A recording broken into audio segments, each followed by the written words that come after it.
আসসালামু আলাইকুম। আমি আজকে মিষ্টি কুমড়ার শাক দিয়ে চিংড়ি মাছ রান্না করলাম।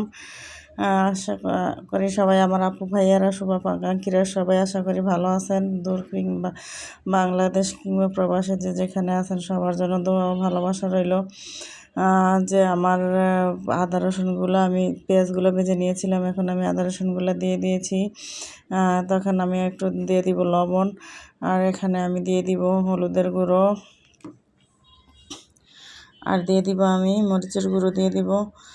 তো এগুলো আমি ভালো করে দিয়ে দিব একটু জিরের গুঁড়ো দিয়ে আমি যে মশলাটা কষিয়ে আমি দিয়ে দিলাম মাছগুলো আমি কষিয়ে নিব।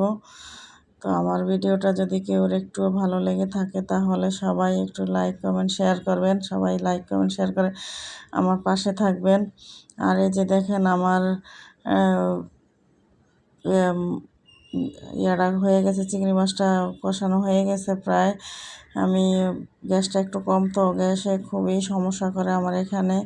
তো এই যে দেখেন আমার মশলার কালারটা, মাছের কালারটা কিন্তু অনেক সুন্দর একটা কালার আসছে। তা আমি এভাবে রান্না করে নেবে। এখন আমি শাকগুলো দিয়ে দিব।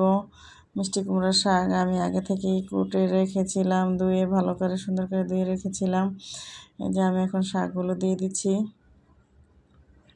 আর আমি সাথে কয়েকটা আলুও দিয়েছি।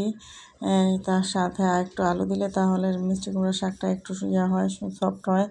তাই আমি একটু আলু দিয়ে দিয়েছি। আর শাকটা খেতে এতটাই টেস্টি হয়েছে, অনেক মজা হয়েছে শাকটা খেতে। আর আমার মতো কে রান্না করে এভাবে মিষ্টি কুমড়ার শাক খান চিংড়ি মাছ দিয়ে জানাবেন। আর যদি ভালো লেগে থাকে তাহলে একটা লাইক কমেন্ট শেয়ার করবেন। এই যে দেখেন আমার শাক কিন্তু খুব তাড়াতাড়ি কতটা সফট হয়ে গেছে, অনেক সুন্দর একটা কালার আসছে দেখেন। আমি এখন এটা অনেক সুন্দর করে ভালো করে কষিয়ে নিব। কষিয়ে নিয়ে তারপরে আমি একটু হালকা জল দিয়ে রান্না করবো আর কি, তাই আগেই আমি কষাচ্ছি। আর সবাই খাবেন, দেখবেন কেমন লাগে রান্নাটা। পরে যে আমি একটু পানি দিয়ে দিলাম, তো পানি দিয়ে আমি এই যে দেখেন পানি দিয়ে দিছি।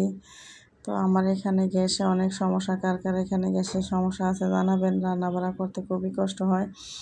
আর দেখেন আমার এই যে পানি দিছি কিন্তু তরকারি নড়তেছে না, এই আর কি করার। তো এই যে আমার শাক প্রায় হয়ে এসেছে। দেখেন কালারটাও কিন্তু সবুজ সবুজ রয়েছে। আর সবুজ কালার রাখতে গেলে আপনার জাল মানে সব ইয়াতে শাক হইতে তো সময় বেশিক্ষণ লাগে না, তো জালটা একটু কড়া জাল, মানে বেশি জাল হলে ভালো হয়। তো এই পর্যন্ত। আসসালামু আলাইকুম। আল্লাহ।